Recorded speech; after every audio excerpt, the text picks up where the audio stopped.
अस्सलाम वालेकुम एवरीवन, कैसे हैं आप सब। उम्मीद करती हूँ आप सब ठीक होंगे, खैरियत से होंगे। मैं भी ठीक हूँ, बहुत ज़्यादा ठीक हूँ। आप सुन रहे हैं। स्टोरी शुरू करने से पहले इतना बताना चाहती हूँ, 2 दिन से तबीयत ठीक नहीं थी और सर में दर्द था। बुखार तो खैर नहीं कह सकती हूँ, सर में बहुत ज़्यादा दर्द था। इस वजह से रिकॉर्डिंग करने नहीं बैठी थी। चलिए चलते हैं स्टोरी की तरफ, बिना बकवास किए। जहाँ से छोड़ा था वैसे शुरू करते हैं। जहाँ पर ज़ारा ने किसी से हेल्प मांगी है।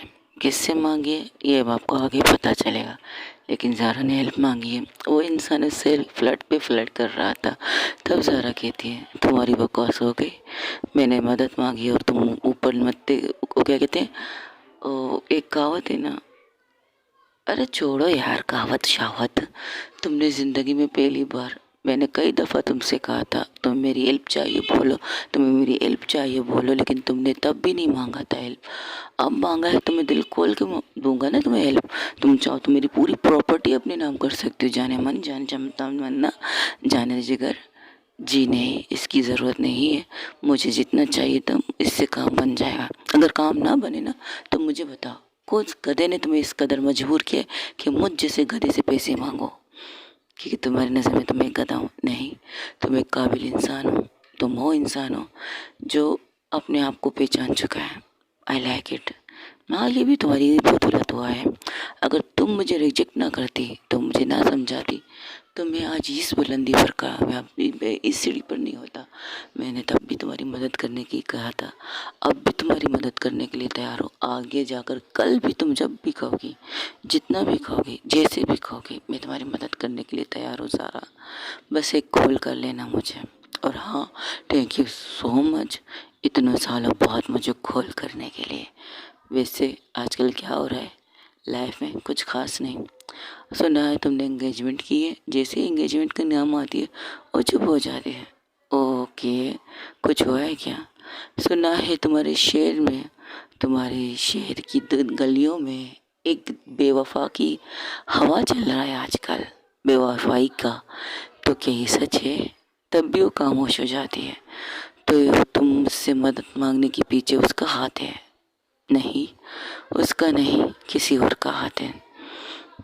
अच्छा, वो कौन इंसान है जिसके लिए तुम मेरे लिए मुझसे मदद मांग रही हो? तो मैं उसका शुक्रिया अदा करूँगा कि मेरी दोस्त ज़ारा को मेरी मदद की ज़रूरत पड़ गई। मैं नहीं चाहूँगा कि कभी ज़िंदगी में तुम्हें मेरी मदद की ज़रूरत पड़े, लेकिन जब भी तुम्हें पड़े तो तुम मुझे ये आवाज़ देना मदद के लिए। और मैं खड़ा हूँ एक टांग पे तुम्हारे लिए, तुम्हारी हेल्प करने के लिए, तुम्हारी मदद करने के लिए। जब भी आवाज़ दोगी तब भी तुम्हारे सामने तुम्हारा ये दोस्त खड़ा रहेगा। I promise. मुझे पता है, मुझे भी बहुत अच्छी तरह पता है कि कौन मेरा दोस्त है, कौन मेरा दुश्मन। But thank you so much मेरे से सपोर्ट करने के लिए।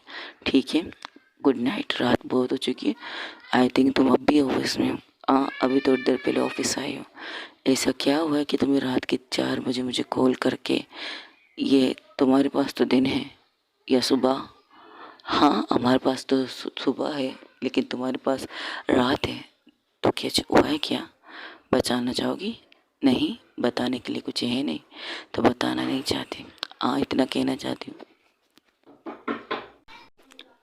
बताने के लिए कुछ है नहीं, बस इतना बताना चाहती हूँ, बस इतना कहना चाहती हूँ। Thank you so much, that's it. Okay, जैसे जब तुम्हें दिल लगे, ओह सॉरी, दिल लगे तो खैर नहीं कह सकता, जब तुम्हारा दिल चाहे तो कह सकती हो तुम मुझसे कुछ भी। ओके, इसके अलावा कोई हेल्प और चाहिए? अगर चाहिए तो कॉल कर लूँगी, जिस तरह आज किया है। नहीं, मैं चाहूँगा तुम कभी मुझे कॉल मत करना। हेल्प के लिए तो बिल्कुल भी नहीं, बाकी रोमांस करने के लिए तुम्हारा लिए 24 घंटे मेरा फ़ोन ऑन है। नहीं, इसकी ज़रूरत नहीं। वैसे सुना है तुमने एंगेज किए? फिर से पूछती हूँ, पहली दफ़ा तुमने जवाब नहीं दिया, अब दूसरी दफ़ा पूछ रही हूँ कि वाकई तुमने एंगेजमेंट की है? हाँ की है, अब शादी भी करने वाली हूँ। अच्छा, कब? 2 दिन बाद हल्दी है, संगीत है, फिर मेहंदी, फिर शादी की शहनाइयाँ। ओके, तो तुम मुझे दावत नहीं दोगी? तुम्हें दावत देने की ज़रूरत है, तुम कभी भी आ सकते हो मेरे घर, मेरे ऑफिस, मेरे, तुम्हारी लाइफ में भी नहीं। यहाँ पर किसी की इजाज़त नहीं है। ओके, तो अपनी लाइफ में तुमने उसे कैसे इजाज़त दी है? दिले दी है या दिलाई गई है मुझे नहीं पता, लेकिन जब तुम आना चाहो तुम आ सकते हो, बस इतना कहना है। ओके ठीक है, मुझे जैसे ही मौका मिलेगा आई प्रॉमिस मैं तुम्हारी हर रस्म में आऊँगा, कोशिश करूँगा। तुम तो जानते हो मैं कौन हूँ। हाँ, तुम तो बहुत बड़े सेलिब्रिटी बन चुके हो, और सेलिब्रिटी इस तरह हम लोगों की लाइफ में नहीं आते। नहीं यार, तुम्हारे लिए तो मैं किसी भी सेलिब्रिटी की माँ बहन भाई बहन सबको छोड़ के आ जाऊँ, किसी के और अपने। अरे बाप रे, अपने माँ बहन को कौन छोड़ सकता है भला। चलो ठीक है, थैंक यू सो मच। फिर से कहती हूँ, मैं भी फिर से कहता हूँ, रात बहुत हो चुकी है, सो जाना। Okay, good night. Good night. और रिटर्न गुड नाइट कहकर फ़ोन बंद कर देती है। इसके बाद वो ऑफिस में ही रहती है। रात गुजर जाती है, सुबह हो जाती है। वही दूसरी तरफ जहाँ जानवी अपने बेडरूम में आराम कर रही थी, तब उसका बॉयफ्रेंड आके कहता है, हे स्वीट हार्ट, तुम्हारे लिए कोई गिफ्ट भेजा है किसी ने? मेरे लिए किसी ने गिफ्ट भेजा है? किसने? आई डोंट नो, बट ये देखो। वो जब दिखाती तो हैरान हो जाती, ये क्या है? इनविटेशन कार्ड लग रहा है। हाँ तो लग तो रहा है, लेकिन इसे कहा गया खास कर तुम खोलो इसे। आई डोंट नो किसने भेजा तुम्हारे लिए, लेकिन तुम्हें खोलने के लिए कहा है, तो मैंने सीधा बेडरूम में लाना पसंद किया है। ये देखो।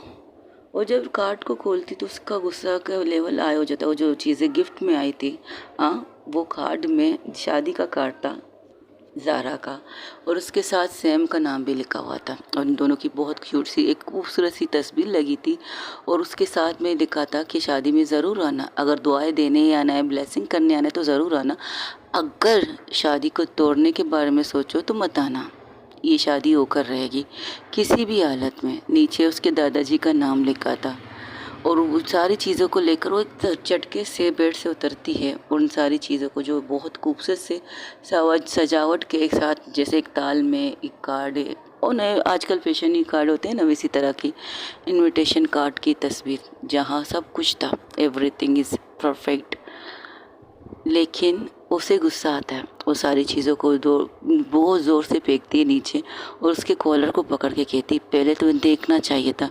अरे स्वीट हार्ट, आज तक मैंने तुम्हारी किसी चीज़ को टच किया है तुम्हारे बगैर परमिशन के?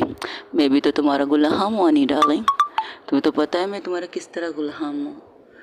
वो तो ज़ारा अच्छी थी तो क्या वो बच गई, मैं फंस गया। काश मुझे पता होता कि तुम किस तरह की लड़की हो ना, तो मैं खुद को बचा लेता। लेकिन मेरा लक, मेरा नसीब सब कुछ ले डूबा है। अपनी फैमिली से मैं दूर हूँ, तुम्हारे कब्ज़े में, तुम्हारे चंगल में हूँ। मैं तुम्हारे चंगल में इस तरह से हूँ कि मेरी जितनी भी प्रॉपर्टी जो मेरे नाम थी, मैं बेवकूफ़, बेअकल, बेवकूफ़, बेअकल, गधा, साला, जो भी तुम मुझे कहो, उल्लू का पट्टा, जो भी कहो, अपने हाथों से अपनी पूरी प्रॉपर्टी तुम्हारे नाम लिख कर बैठ गया, तुम्हारा गुलाम बन के। अब मैं कुछ कह भी नहीं सकता ना, तुम्हें गाली भी नहीं दे सकता, कुछ भी नहीं। दुनिया की नज़र में you are my perfect girlfriend, लेकिन मेरी नज़र में तुम एक बहुत बिगड़ी हुई बदतमीज़ लड़की हो। कुछ नसीब है ज़ारा जो तुमसे बच गई, लेकिन बदनसीब हो तुम कि तुम्हें सच्चा प्यार कभी मिल नहीं पाएगा, किसी का भी नहीं। जो जिसने तुमसे प्यार किया, तुमने उसका दिल तोड़ा है, तो तुम किसी का भी तोड़ सकती हो। और तुम्हारा भी ज़ुबान खुलने लगा है। हाँ, भूल गए कि मैं तुम्हारी क्या शेयर कर सकती हूँ। धक्के मार के मुझे यहाँ से निकाल सकती हो, रोड पर भीख मांगने पर मुझे मजबूर कर सकती हो, कुछ भी कर सकती हो, मुझे पता है। लेकिन अब मुझे बोलना आ रहा है उस लड़की को देखकर। वो लड़की अच्छी है, और उसकी girlfriend, sorry sorry sorry, not girlfriend, fiancée, right, fiancée, बहुत अच्छी और समझदार लड़की है। तुम उससे उसे छीन नहीं पाओगी, अगर तुम चाहो तब भी तुम उससे छीन नहीं पाओगी। अगर सैम भी चाहे तब भी तुम ज़ारा को नहीं ले पाओगी, क्योंकि ज़ारा खुद नहीं आएगी तुम्हारे पास। इन चीज़ों से देखकर, और इतना यकीन से कह सकते हो, अगर इसके दादाजी ने ये कार्ड तुम्हारे लिए, पर्सनली तुम्हारे लिए भेजा है, तो उसके घर में कोई भी तुम्हें पसंद नहीं करता। देख लो, जो शादी शायद तुम्हें पता हो कुछ महीने बाद हो रही, कुछ दिन बाद हो रही थी, लेकिन अब तो 2 दिन बाद संगीत, मेहंदी, हल्दी और मैरिज, 7 फेरे और 7 जन्म का वादा, जो तुम्हारे नसीब में कभी हो नहीं सकता। तुम मेरी फियांसी बन कर रह सकती हो, मेरी गर्लफ्रेंड बन के रह सकती हो, लेकिन मैं ज़िंदगी में कभी भी तुमसे शादी करने की गलती नहीं कर सकता। एक गलती कर चुका हूँ, दोबारा गलती नहीं करूँगा। इन्जॉय यो शादी कार्ड चीज़ का क्या कहते हैं, इन्जॉय करो इस शादी को। माय फुट, ये शादी नहीं होगी। और हाँ, तुम्हें एक और बात बताने के लिए आया था, सॉरी भूल गया था इस शादी के चक्कर में। तुम्हें बता दो, तुमने जितने भी गड्ढे उसके लिए खोदे थे, जितने भी गड्ढे में खोदे थे कि तो वो गिर जाए, वो तुम्हारे पास आ जाए भीख मांगने के लिए, गिड़गिड़ा रहे तुम्हारे सामने, हाथ जोड़ रहे, पैसे मांगे, फाइनेंशियल हेल्प मांगे, लेकिन तुम्हें बता दूं वो भी तुम्हारा ये प्लान ज़ीरो। पता है क्यों? वो हाथ के इशारे से पूरे गोल अंडा घुमाता है। अंडा का मतलब बनता है ज़ीरो, शून्य। वो इसलिए क्योंकि उसने जब जितने भी लोगों को मना किया उसकी कंपनी को फाइनेंस देने के लिए, लेकिन आज अब भी उसकी कंपनी नंबर 1 कंपनी पर है। और तुम्हें बता दूँ, उसकी फाइनेंसर यहाँ से नहीं, बाहर से भी आ सकते हैं। शायद तुम बाहर में किसी लोगों को भूल गई होगी, जो उसके दोस्त होंगे, उसके फ्रेंडशिप होंगे, जो उसके लिए अपनी जान दे सकते हो और जान ले भी सकते हो। ये पैसे क्या चीज़ है, किसने उसकी हेल्प की, ये मुझे नहीं पता, लेकिन इतना पता है जिस फाइनेंसर की ज़रूरत उसे हमारी कंपनी से थी, अब वो खुद से खुद को फाइनेंस कर रही है, तो वो किसी की ना क्या कहते हैं उधार नहीं ले रही है, किसी की कुछ कर नहीं रही है, किसी कंपनी को सपोर्ट करने के लिए कुछ उन क्या मैं भी कह रहा हूँ। मैं सिर्फ इतना कहना चाहता हूँ, वो बहुत काबिलियत है उसके अंदर। तुमने शायद उसकी काबिलियत देख लेती ना, तो इस वक्त तुम उसकी बीवी होती, गर्लफ्रेंड मंगेतर नहीं, डायरेक्ट बीबी, और उसके घर में राज कर रही होती। तुमने देखा कि वो कंगाल हो चुका है, उसके पास पैसे नहीं तुम्हें एप्पल सेट करने के लिए, तुम्हें डायमंड सेट गिफ्ट करने के लिए, तुम्हें डायमंड की रिंग गिफ्ट करने के लिए, तुम्हें एक बाइक कार गिफ्ट करने के लिए उसके पास कुछ भी नहीं है, तो तुमने उसे छोड़ दिया। लेकिन अब देखो, वो चाहे चुटकियों में अपने मंगेतर के लिए एक आलीशान मेल खड़ा कर सकती है। अगर वो चाहे अपनी मंगेतर के लिए एक खूबसूरत सी लग्जरी कार खरीद के खड़ा कर सकती। कार तो छोड़ो, अगर वो चाहे ना उसके लिए अपनी ज़ाती हेलीकॉप्टर, जहाज़, कुछ भी उसे गिफ्ट कर सकती है अगर वो चाहे तो। लेकिन वो करेगी नहीं, क्योंकि उसकी मंगेतर इस पैसों के पीछे भागने वाली नहीं है। इतना तो मैं उसे जान चुका हूँ। ओके है ना, मेरा सिक्स सेंस बहुत अच्छा है, लेकिन पता नहीं क्यों तुम्हारे मामले में मेरा ज़ीरो था। वरना लोगों को देखकर मैं बता सकता हूँ कि उसके दिल में क्या है, उसके दिमाग में क्या है, उसके नज़रों में क्या है। लेकिन तुम्हारे मामले में साला ये दिल है, इस कमीने ने धोखा दे दिया। वरना मैं तो अफेयर करने वाला, लड़कियों को पटसाने वाला, लड़कियों की ज़िंदगी बर्बाद करने वाला था। लेकिन तुम्हारे जंगल में किससे फंसा। हाँ, शायद उन लड़कियों की बद्दुआएं लगी हैं मुझे कि कोई ना कोई आया मुझे बर्बाद करने के लिए, और मेरे नसीब में तुम आ गई। मैं कमीना और मुझसे बड़ा कमीना तुम, मुझसे बड़ी कमीनी मैं कमीना हूँ, तुम मुझसे बड़ी कमीनी हो। ये कहकर वो हंसते हुए वहाँ से चला जाता है। ऐसे कैसे मैं तुम्हारी शादी होने दूँ, इतनी मुश्किल से मैंने तुम्हें देखा है। तो हाँ, इसने सच कहा है, मैं बेवकूफ़ थी जो मैंने तुम्हारे टैलेंट को नहीं पहचाना, सब कुछ पैसे समझ कर छोड़ दिया। अगर उस टाइम में तुम्हारे साथ देती ना, तो इस वक्त तो इन सारी चीज़ों की मालकिन मैं होती, ना कि वो सैम। नहीं, ये नहीं हो सकता। और वॉशरूम जाती वही दूसरी तरफ, जहाँ ज़ारा अपने ऑफिस में बैठकर काम कर रही थी, तो चांदनी आती थी, गुड मॉर्निंग, क्या बात है, क्या एक तुम पूरी रात ऑफिस में थी, काम की बात कर सकती हो तो करो, वरना जाओ यहाँ से। हे रिलैक्स, मुझ पर क्यों गुस्सा कर रही हो? गुस्सा नहीं करो तो क्या करूँ, जब को सब कुछ कर चुकी हो, अब क्या चाहिए तुम्हें? तुम्हें नहीं लगता तुम्हें किसी से बात कर लेना चाहिए? मुझे अभी फ़िलहाल अपने ऑफिस की चीज़ों को सुधारनी चाहिए, ना कि किसी को बात करने के लिए टाइम है मेरे पास। फ़िलहाल जिस तरह से मेरी कंपनी डूब रही है, उस कंपनी को मुझे सहारा देना है। लोगों ने बहुत कोशिश की इस कंपनी को डुबाने की, किसी में इतनी हिम्मत नहीं। और अब वो लड़की आई है कि वो मेरी कंपनी को डुबाएगी, बिल्कुल भी नहीं। मैं जब तक ज़िंदा हूँ ना, मेरे इस एम्पायर को कोई टच भी नहीं कर सकता। और इस एम्पायर की मालकिन को, किसकी बात कर रही हो? सैम की बात कर रही हूँ। उससे इम्पोर्टेंट कोई चीज़ है तुम्हारी लाइफ में? फ़िलहाल तो मेरे लिए कंपनी इम्पोर्टेंट है, इसके बारे में बात करें। ऑफिस में हो तो ऑफिस की बातें करो, घर में रहोगे तो घर की बातें करो। ऑफिस में हूँ तो जाहिर सी बात है मैं ऑफिस की बात करूँगी, ना कि घर की। अभी तुम फ़िलहाल जा सकती हो, मुझे बहुत से काम है, एक बहुत इंपॉर्टेंट मीटिंग करनी है। उस इम्पोर्टेंट मीटिंग ख़त्म करने के बाद मुझे कुछ और करना है। दादाजी ने मुझे पैगाम देने के लिए भेजा कि 2 दिन बाद तुम्हारी हल्दी है, सुबह हल्दी है, दोपहर को संगीत है, कल मेहंदी है, परसों शादी होगी।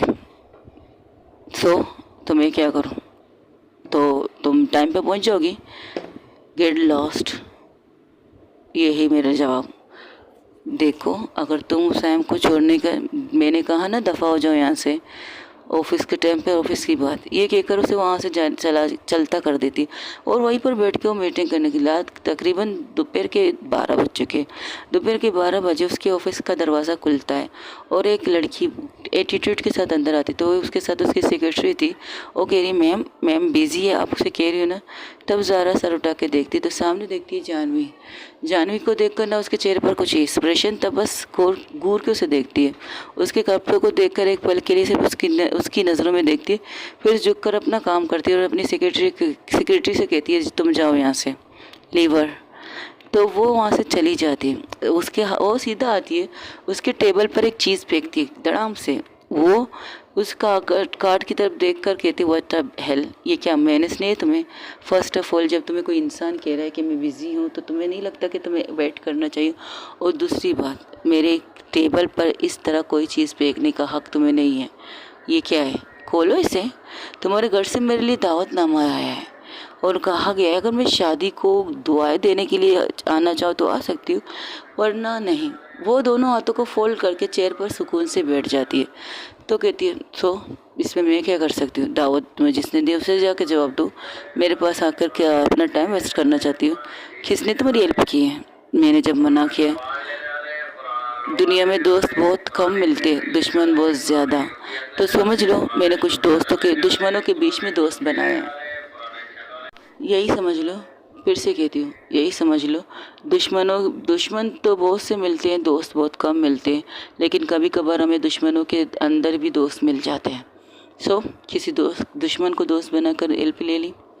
ओ ज़ारा जो किसी से हेल्प नहीं लेती, आज उसने हाथ फैलाया किसी के सामने। मुझे हाथ फैलाने की ज़रूरत ही नहीं पड़ी, बस सिर्फ इतना कहना था मुझे पैसे चाहिए। तो पता सामने से उसने क्या कहा? मेरी जान भी हाजिर है मेरी जाने मन, पैसे क्या चीज़ है? तो उसने उसी टाइम पर मुझसे पूछे बिना मेरे अकाउंट में पैसे ट्रांसफ़र कर लिए। तो सोचो वो किस तरह का दोस्त होगा मेरा।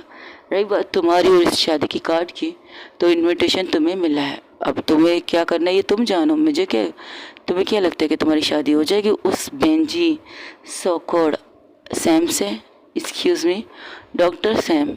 वो बेंजी है, सोकोड है, जो भी है, बट डॉक्टर है, बहुत काबिल डॉक्टर है वो। और ज़रा उसकी नाम तमीज़ से लो, बेटर रहेगा तुम्हारे लिए, क्योंकि मैंने किसी को इजाज़त नहीं है कि कोई मेरी फियांसी का नाम इस तरह से बदतमीज़ी से ले सके। वही दूसरी तरफ जहाँ सैम हॉस्पिटल में बैठी थी, तो वहाँ पर राबिया आती है। राबिया कहती तुमने मुझे बुलाया था? तो कहती है हाँ, तुम गाड़ी लेकर आई हो ना? हाँ, तुम्हारी गाड़ी घर पर थी, तुम सुबह जल्दी निकल गई थी। हाँ, मुझे किसी ने ड्रॉप किया था। चलो चलते हैं। कहाँ?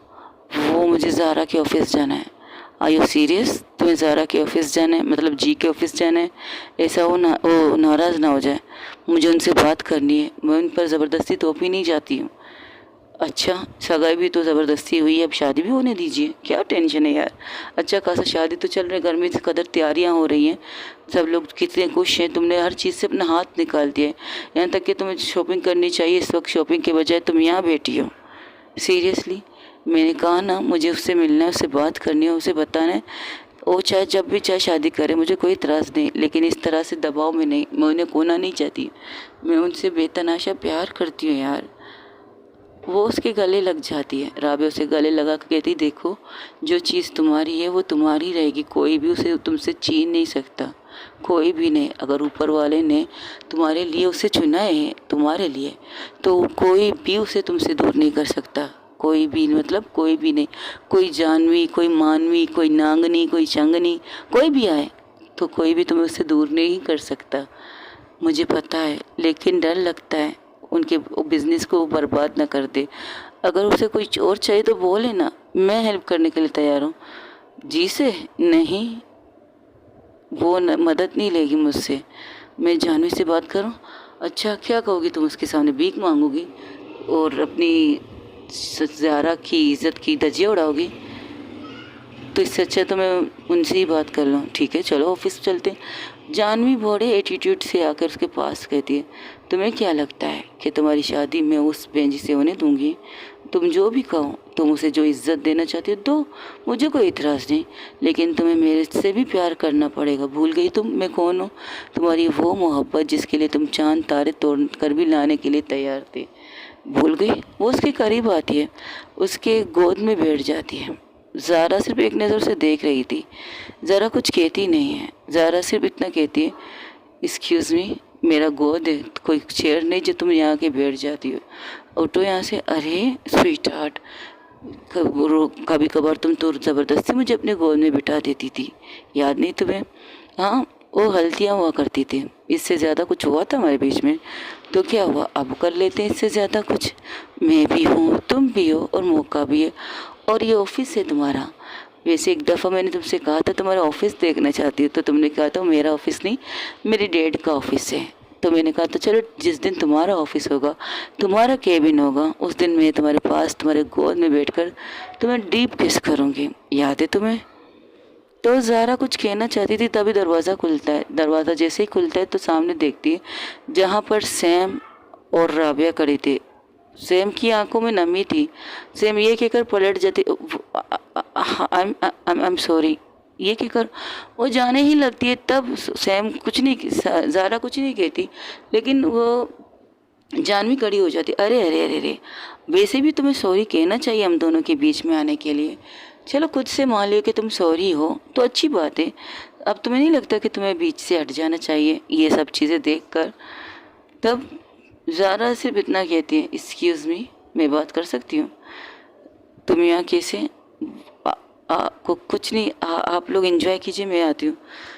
वो जाने ही लगती है। तब ज़ारा उसके करीब आकर उसके हाथ को पकड़कर अपनी तरफ खींचती है और बिना कहे बिना कुछ कहे उसके होंठों पर अपने होंठ रखकर उसे डीप से डीप किस करने लगती है। राबिया ये देखकर चेहरे पर उसकी बहुत बड़ी स्माइल आती है। चांदनी जो किसी काम से अंदर आ रही थी, उसकी सेक्रेटरी तक अंदर आ रही थी, उसे देखकर वो भी रुक जाते हैं, लेकिन ज़ारा रुकती नहीं। ज़ारा आती है, उसी चेयर पर बैठती है और सैम को अपने गोद में बिठाती है। किस बैग चलते चलते वो किस रोकती नहीं है, बिल्कुल भी नहीं रोकती, बल्कि वो आती है अपने चेयर पर बैठती है, उस अंदाज में उसी वे में उसे फिर से किस करने लगती है जिस तरह वो किस कर रही थी। हाँ, अब दोनों उसी चेयर में बैठे थे जो थोड़ी देर पहले जानवी और ज़ारा बैठे थे, लेकिन अब कुछ चीज़ें बदल चुकी थी। सैम बेटी थी और ज़ारा उसके गोद में बैठ के उसे किस कर रही थी, वो भी पैशनेट किस कर रही थी।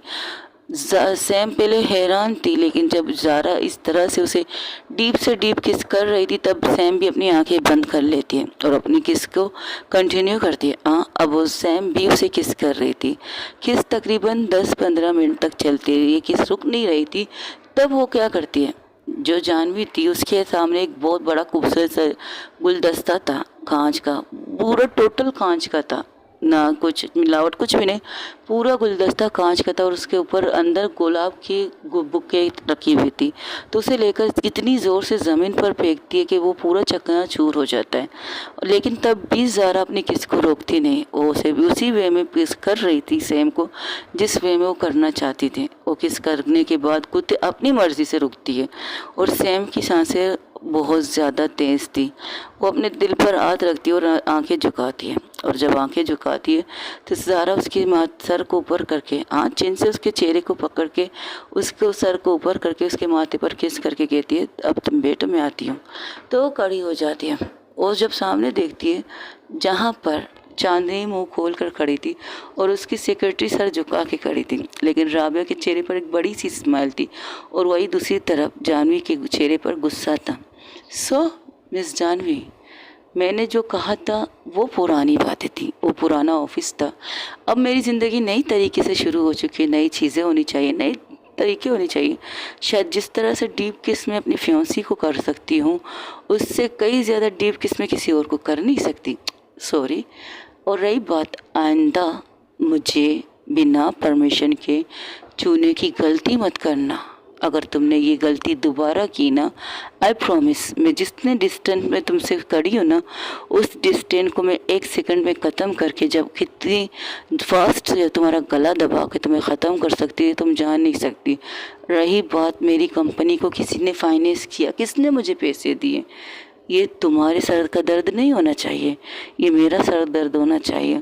तुम जितने भी कोशिश करो मुझे ज़मीन पर गिराने की, तो तुम्हें बता दूं, ज़ारा शेरगिल ज़मीन पर गिरने वालों में से नहीं, वो पहले गिर चुकी थी, अब खड़ी होकर मुकाबला करने वालों में से है। तो गलती से भी गलती मत करना। और तुम्हें इससे मिला दूँ, she is my fiancée Sam, doctor Sam, जिन्हें तुम बहन जी समझती हो। तुम्हारी नज़र में बहन जी है, बट मेरी नज़र में मेरी खूबसूरत मंगेतर है। हाँ, मैं इससे प्यार नहीं करती हूँ, लेकिन हाँ, इसके बगैर रह भी नहीं सकती, इससे दूर भी नहीं रह सकती। इससे शादी तो मैं करूँगी, किसी हाल में भी करूँगी। किसके बाप के इतने दम नहीं है कि मुझे रोक के दिखा सके। तुम में भी नहीं, तुम्हारे बाप में भी नहीं, तुम्हारे कान में उस सोकोड़ मंगेतर जिसे तुमने बांध के रखा है ना, पूरी लिस्ट मैंने निकाल दी है। अगर मैंने अपना मुंह खोला ना, तो तुम कहीं पर मुंह दिखाने के लायक नहीं रहोगी। इसलिए खुश रहो और दूसरों को भी खुश रहने दो। अगर तुम खुद खुश नहीं रह सकती तो कोई प्रॉब्लम नहीं, लेकिन मेरी खुशियों को खास करके मेरी मंगेतर की खुशियों को ख़राब करने का हक तो मैं अपने बाप को भी ना दूँ। तुम क्या चीज़ हो? ये रिश्ता मेरे दादाजी ने करवाया ज़रूर है, लेकिन इस रिश्ते को दिल से निभाने की कसम खाई है मैंने। पहले ज़बरदस्ती थी, अब मेरी मर्ज़ी भी है। कोई भी हमारी शादी रोक नहीं सकता। जिस तरह से मेरे दादाजी ने कहा है ना, 2 दिन बाद शादी होगी, तो 2 दिन बाद ही शादी होगी। और तुम में इतना दम नहीं है कि तुम मुझसे मेरी मंगेतर को दूर कर सको, या मुझे मेरी मंगस्य से मुझे दूर कर सको। इतना दम तुम में कल भी नहीं था, अब भी नहीं है, आने वाले कल भी नहीं है। और तुमसे प्यार, और तो अच्छा मैं बच गई। मैं शायद मेरे बड़ों की, बुज़ुर्गों की, या किसी की सच्ची मोहब्बत की दुआएं थी कि मैं तुम जैसे राक्षस से बच गई, तुम जैसे फ्रॉड लड़की से। आज तुम मेरे साथ, कल किसी और के साथ। आज मेरी ये प्रॉपर्टी देखकर, मेरा ये बिजनेस देखकर तुम मुझ पर लट्टू हो रही है फिर से पहले की तरह। लेकिन मैं पहले वाली ज़ारा नहीं हूँ, बिल्कुल भी नहीं। मैं अब नहीं ज़ारा हूँ, नहीं ज़ारा। ज़ारा वो जो अपने आप पर जीती है, अपने आप पर मरती है। लेकिन अब मैं किसी और पर मरने की कोशिश करूँगी, जो मुझसे सबसे ज़्यादा प्यार करती है। वो किस लिए आई है मुझे नहीं पता, लेकिन हाँ, वो आती है सैम के पास, नीचे घुटनों के बल बैठती है और उसके सर को ऊपर करके कहती है, इसकी आंखों में मैं आंसू नहीं देख सकती। जब ये कमरे में आई, जिस कंडीशन में इसने हमें देखा, इसके दिल पर क्या गुजरी है मुझे पता है। अगर मैं इसकी जगह होती ना, अगर मेरी फियांसी या मेरा गर्लफ्रेंड किसी और की बाहों में होती, किसी और की गोद में होती, तो मेरा दिल करता मैं उसे ख़त्म कर दूँ और उसके साथ उसका अपनी मंगेतर को भी ख़त्म कर दूँ। लेकिन ये थोड़ी अजीब लड़की है, थोड़ी सी पागल है। पागल इसलिए क्योंकि मुझसे प्यार करती है, बिना सोचे, बिना किसी स्वाद के, बिना किसी चीज़ के ये मुझसे बेतहाशा प्यार करती है। तो ये पागल है। इसकी पागलपंती देखो। ये क्या कह रही थी, एंजॉय कीजिए। मैंने आपको डिस्टर्ब किया, आई एम सॉरी, आप लोग एंजॉय कीजिए, चले गए। अगर इसकी जगह मैं होता ना, तो मैं सीधा आता उसके कॉलर से पकड़ के, नहीं, अगर मेरे मंगेतर की गोद में कोई बेटी होती तो मैं सीधा आता उसके बालों से पकड़ के पहले उसे ज़मीन पर गिराता, फिर अपने मंगेतर को खड़ा करके उसे 2-3 कस के थप्पड़ मारता, फिर उससे कहता कि मेरे प्यार में ऐसी कमी क्या थी कि तुम किसी और की बाहों में गिरने के लिए तैयार हो। ये करता मैं, तुम्हारी तरह पागलपंती नहीं करता, एंजॉय करने के लिए नहीं कहता। बेवकूफ़ लड़की, जो हक है ना, उस हक को इस्तेमाल करना सीखो। तुम मेरी मंगेतर हो, तुम आके मुझसे थप्पड़ भी मारती, मुझसे सवाल करो कि ये लड़की क्यों मेरी गोद में बैठी है। अभी मैं जवाब देने ही वाला था कि तुम आगे एंटर कर लिया और तुमने जो देखा तुमने वो समझ के निकल गई। वो मेरी एक्स है। एक्स का मतलब समझती हो, मेरा fast. You are my future. आने वाला कल, उससे भी आने वाला कल हो तुम मेरे लिए। अगर तुम बिना सवाल किए ऐसे निकलोगी ना, तो प्रॉब्लम तुम्हें होगी, दर्द तुम्हें होगा, मुझे कुछ नहीं होगा। मैंने तुम्हें पहले ही कहा था मैं किस टाइप की लड़की हूँ, कहा था ना मैंने तुमसे। अब जब तुम कोई सवाल नहीं करोगे और किसी को मौका दोगी, और कोई आके मुझ पर चढ़ जाएगा, तो ये तुम चाहती हो। तो जब ये सुनती तो उसे घूरती है। इस तरह मत घूरो मुझसे, घूरने की ज़रूरत नहीं है, जो कह रही सच कह रही हूँ। पूछ लो चांदी से कि कितने लोग मेरे लिए पागल हैं। अगर एक इशारा करूँ ना, इससे पहले वो कुछ कहती, उसके कॉलर से पकड़ के अपनी तरफ खींच के उसके होंठों पर अपने होंठ रख देती। तो जब ये देखती है सैम, तो सैम जब सैम ये करती है तो ज़ारा के चेहरे पर एक प्यारी सी स्माइल आती है। वो उससे पीछे नहीं हटती। तो जैसे ही सैम को लगता है कि उससे कुछ क्या क्या कर लिया, तो उसे खुद से दूर कर देती। इससे पहले आई एम सॉरी कहती तो ज़ारा उसकी पकड़ कर अपने पास करके उसके होंठों पर अपने होंठ रख देती है और उसे फिर से एक सॉफ्ट सी किस करके पीछे हट जाती है। आई लव यू नहीं कह सकती क्योंकि अभी तक आई लव यू है नहीं, लेकिन जो है वो यही है, जो तुम्हें दिखा रहा हूँ वो सच है। अगर तुम ये समझ रही हो कि किसी को दिखाने के लिए मैं तुम्हें किस कर रही हूँ, तो ये तुम्हारी सोच है, तुम जो सोचो, लेकिन मैं जो कर रही हूँ मेरा दिल कह रहा है, बस इतना। और रही बात miss Janhvi, she is my fiancee, हमारी शादी में ज़रूर आएगा, दुआएं देने आए, कुछ करने आए तो आना ज़रूर, वरना आने की ज़रूरत नहीं। ये कहकर उन्हें बाहर का रास्ता दिखा देती। जैसे ही बाहर निकलती तब तक चांदनी भी होश में आती। चांदनी कहती मैंने कुछ गलत देख लिया क्या, या मैं हम लोग गलत टाइम पर आए? नहीं तो ना तुम लोग गलत टाइम पर आए हो, ना कुछ गलत देखा है तुम्हें। तुम किस काम से आई हो ये बताओ, और तुम किस काम से आई हो ये बताओ। वो मैं हॉस्पिटल जा रही हूँ, ऑपरेशन करना है, पेशेंट मेरा डॉक्टर इंतज़ार कर रहे हो, डॉक्टर का ऑपरेशन करना है, पेशेंट कोट पहन के खड़ा है मेरे लिए, मैं चलती हूँ। ओके, तुम्हें ऑपरेशन करना है, पेशेंट लेटी हुई है, राइट? हाँ हाँ, मैं बैठो यहाँ बात करते हैं, तुमसे बात करना मेरे लिए ज़रूरी हो चुका है। अच्छा हो तुम खुद आ गई, वरना मुझे तुम्हारे पास आना पड़ता। मैं ये कहना चाहती थी, तुम जो कहना चाहती तो सो कहो, मैं सुनूंगी, लेकिन मैं जो कहना चाहती हूँ वो तुम सुनो। आपकी शादी नहीं करना चाहती ना, तो कोई बात नहीं, हम लोग वेट कर लेते हैं। जब आप पूरी तरह से तैयार होंगे तब हम शादी करेंगे। आप पर कोई दबाव नहीं, कोई ज़बरदस्ती नहीं करेगा। दादाजी से मैं बात करती हूँ ना, तुमने दादाजी की धमकी नहीं सुनी? दादाजी ने क्या कहा, अगर मैंने ये शादी करने के लिए इनकार कर दिया तो ये एंगेजमेंट टूट जाएगी। हाँ हाँ हाँ, मुझे पता है आप चाहती हो। बहुत बोलती हो तुम सैमी, बहुत ज़्यादा। मैंने कहा ना मैं ये शादी करूँगी, सुनाई नहीं दिया तुमसे? लेकिन वो आपकी कंपनी को बर्बाद, यू डोंट ट्रस्ट मी, तो मुझ पर भरोसा नहीं है। चलो मान लो कि क्या मान लो, चलो मान लो। अब भी वो ज़ारा उसके सामने घुटनों पर बैठी थी और उसके चेहरे को पकड़ के अपनी तरफ करके कहती, चलो मान लो उसने मुझे बर्बाद कर दिया, चलो मान लो मेरे पास कुछ भी नहीं है, चलो मान लो मैं इस वक्त एक रोड के बीचों बीच खड़ी हूँ, मेरे हाथ बिल्कुल काली है, मैं इस कदर बुरे हालत में हूँ कि मैं एक पल के लिए भी ज़मीन पर अगर ठीक से खड़ी रही तो ठीक है, वरना मैं गिर जाऊँगी ज़मीन पर, घुटनों के बल गिर जाऊँगी। मेरे काली हाथ हूँ तुम्हारे सामने, तो तुम क्या करोगी? मेरे पास ना प्रॉपर्टी है, ना घर है, ना गाड़ी है, ना बंगले है, ना बैलेंस है, कुछ भी नहीं है सिवाय मेरी फैमिली के, जो पहले भी थी अब भी है। तो तुम क्या करोगी? आप कहना क्या चाहते हैं, मैं समझ नहीं पा रही हूँ। अरे चलो ठीक है, उठो यहाँ से, तुम्हें साफ समझाती हूँ, रुक आओ। उसे लेके जाती है अपने ऑफिस के पार्किंग एरिया में, अपने ऑफिस के पार्किंग एरिया में आती है, बीचों बीच उसे खड़ा करती है। उसके पीछे राबिया भी थी, चांदी भी थी, यहाँ तक कि उसकी सेक्रेटरी भी थी। वो लोग भी उसके पीछे पीछे आ जाते हैं। वो किसी को मना भी नहीं करती है, उनको साथ ही आती है। वो पार्किंग एरिया में आती है, ये देखो यहाँ सब क्या है, गाड़ियाँ हैं। ओके, अब ये समझ लो यहाँ कुछ भी नहीं है, कुछ भी मतलब कुछ भी नहीं है।